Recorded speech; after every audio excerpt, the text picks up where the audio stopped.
morning we're going to finish up. Last week we began to take a look at Psalm 23. We looked at the first half of verse 1, okay? This psalm is a psalm that is chock full of promises to the believer, which in this psalm are pictured as the sheep of the Lord's pasture. And last week we mentioned that many believers are not seeing the promises or the reality of the promises in their lives. It's promised in this psalm. And the reason I gave for this often has to do with the wrong application of verse 1 in their lives. Well, last week we looked at the first half of verse 1. The Lord is my shepherd. And as our shepherd, the Lord does three things for us. He guides us, He provides for us, and He constantly keeps and has safe protection on us. And then I mentioned as His sheep we have four duties. Our first duty is to have confidence in the shepherd. In other words, trust His time, trust His plan, trust His care, trust what He'll do. The second thing we've seen was to love the shepherd. And of course, follow the shepherd. And the fourth, I think many people really struggle with at times, was to recognize the shepherd's right of ownership over us. He bought us at the price of His life. And this morning what we're going to do, we're going to look at four interpretations of the second half of verse 1. And what I'd like for everyone to do this morning is to take a look at the four duties of the sheep. I don't think it can be seen in Facebook land, but I have a sign down here for the church with the four duties of the sheep listed on it. I want you to compare those with the four interpretations. And then I want you to conclude for yourself which of the four is a proper interpretation.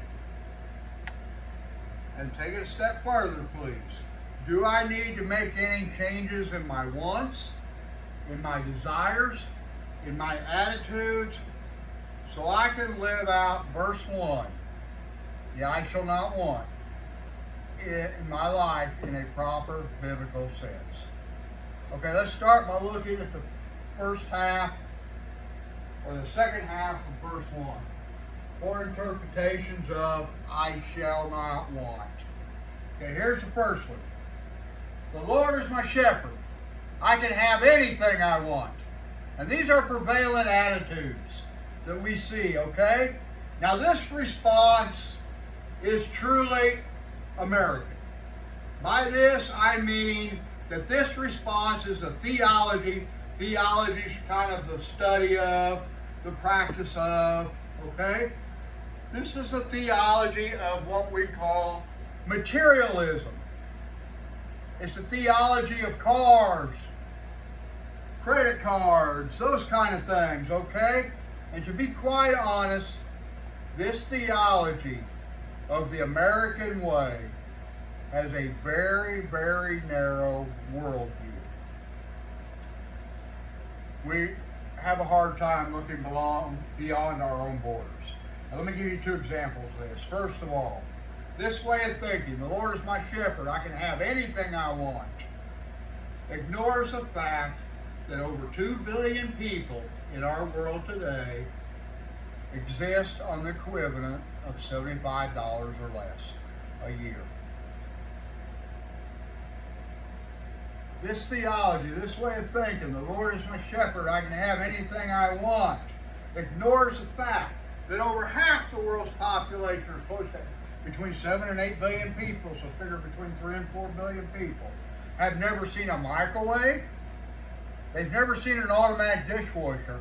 They're lucky to even have dishes and running water. And they have never seen a flat screen TV.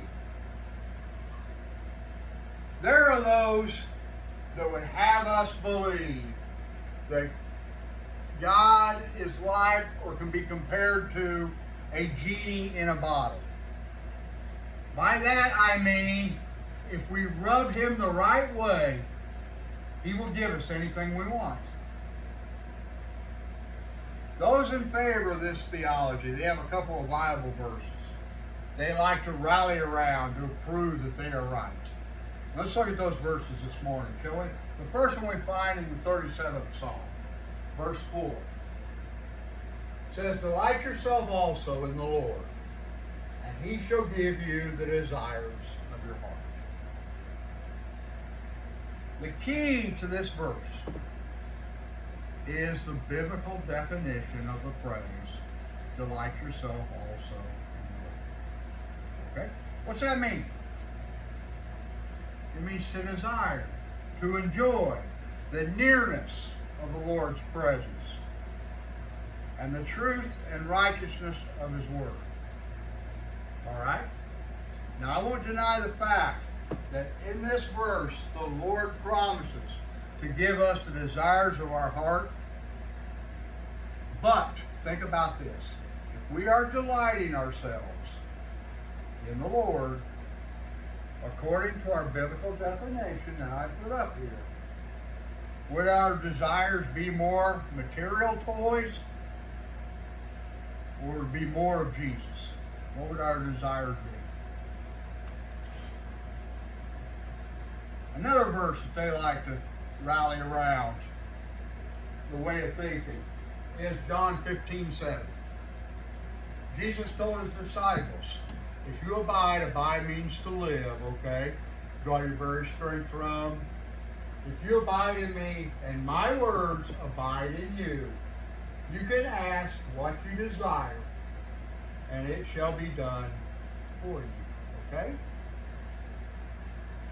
The closer we abide or live to Christ through study of his word, the more our prayers will line up with the nature of the words of Jesus. Amen? And thus more effective our prayers will be. I've not known a whole lot of people who treat the Lord as a genie and champion these verses, but I have known a few. And not a single one of them can explain this verse for me. Philippians chapter 4, verse 11. And I think this is a good motto to live by, honestly, for believers to live by. Not that I speak in regard to me, for I have learned in whatever state I am to be content.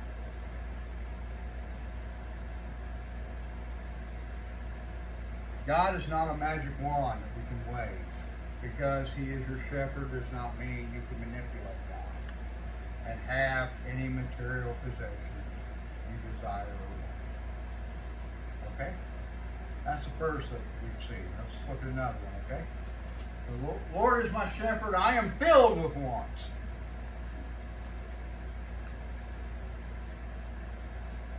And this is not, I want to clear something up so there's no confusion. This is not wanting more of Jesus. Okay? It's not what I mean by this. This way of thinking is just as flawed as the first one we looked at, okay? And it has probably been far more common in our churches. It's a poor, pitiful me, or woe is me syndrome. When I think about this, the Lord is my shepherd, I'm filled with want. It reminds me of believers who fall into the same trap Peter did in Mark 10:28, where he basically said, we gave up everything to follow Jesus. There's no telling what all we could become if we had not done this, if we have not followed Jesus. Basically, it's someone sitting back talking about their glory days before salvation and what they could have became, okay? One thing that always amazed me, and this is kind of like one of those boo type of amazements, okay?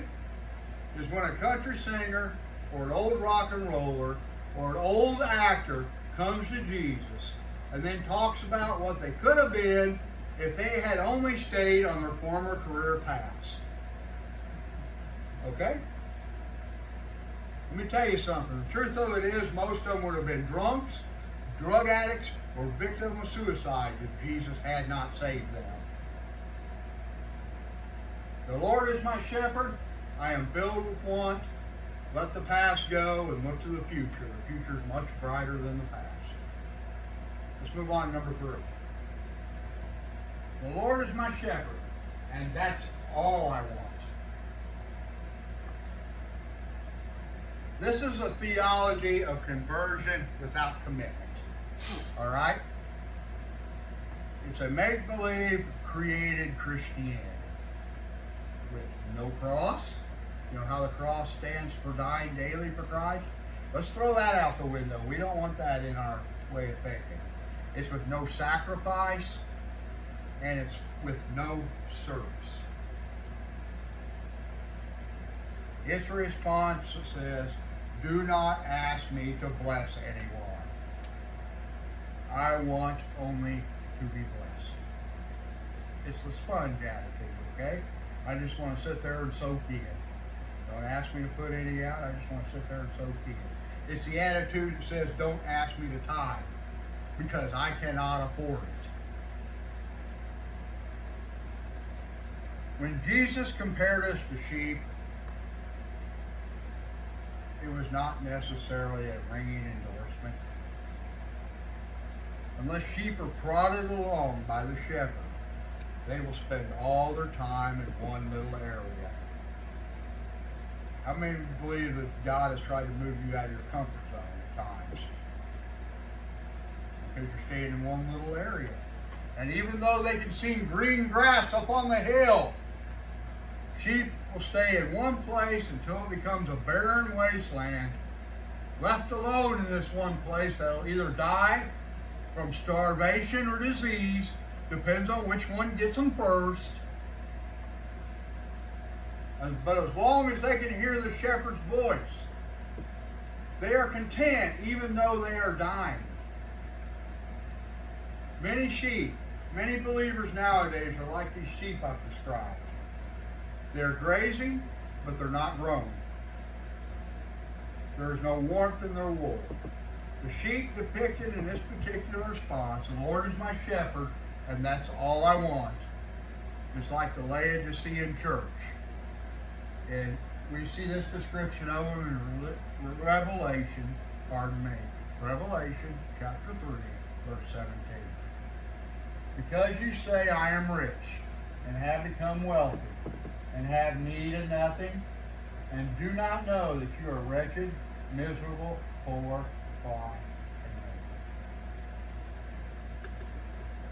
naked. This is what Jesus himself had to say to this response. You are wretched, you are miserable, poor, blind, and naked. So that brings us to our fourth one. Remember our poster here, our four duties. Has any of these three lined up in any way to these four? Our first three responses lined up in any way to these four duties. Number 4, the Lord is my shepherd, I shall not want. This is a response that flows out of a right relationship with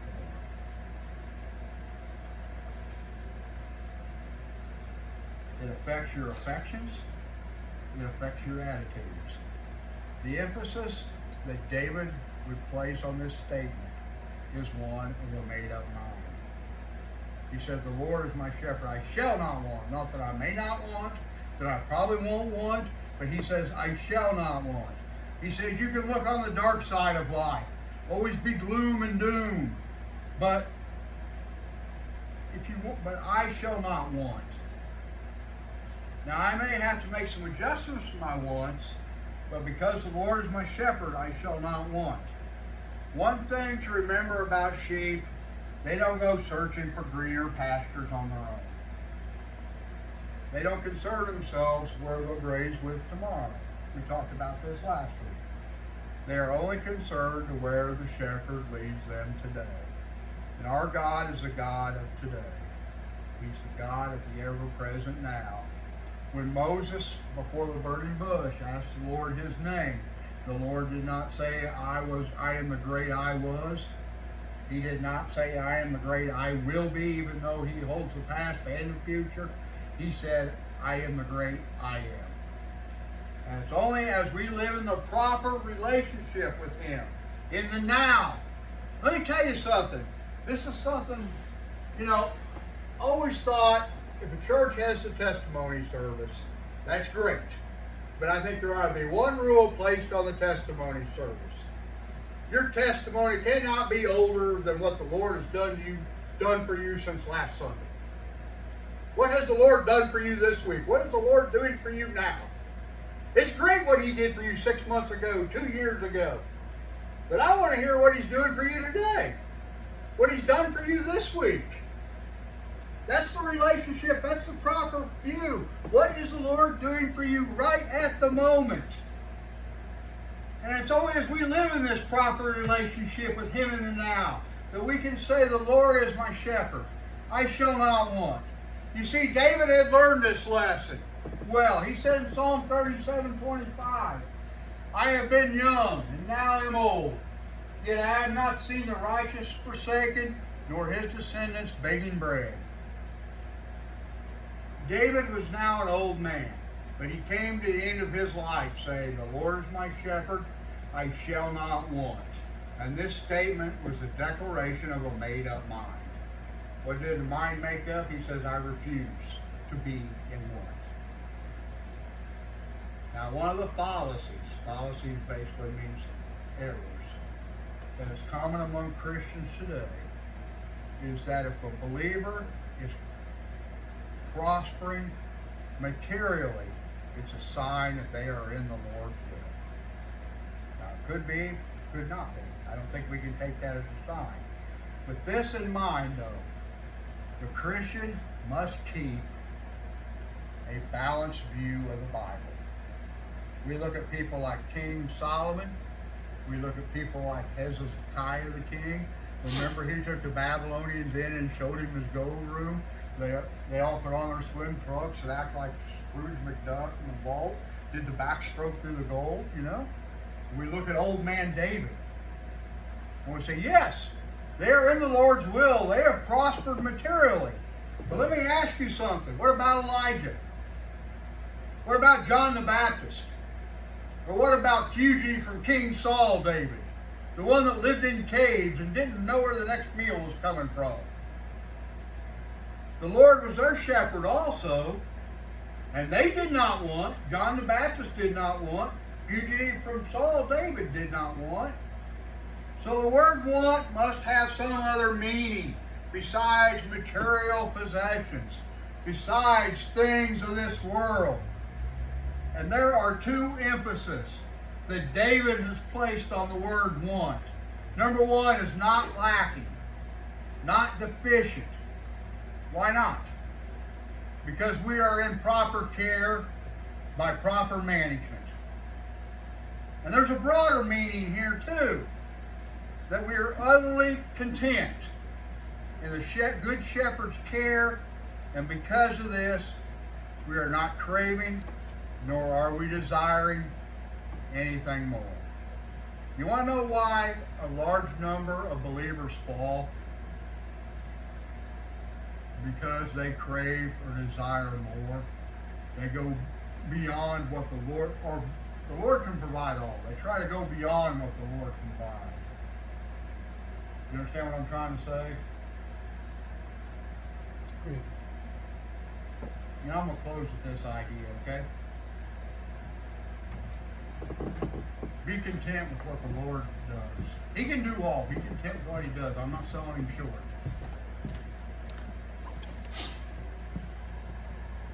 Which response is for you? I can have anything I want. I'm filled with want.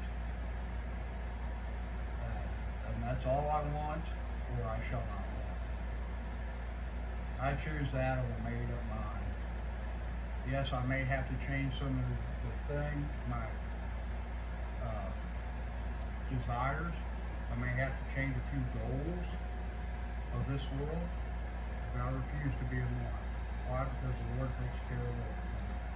He's been faithful to Annette and I for, how long have you been here? For 22 years. Now, I'm not going to ask how long we've been married.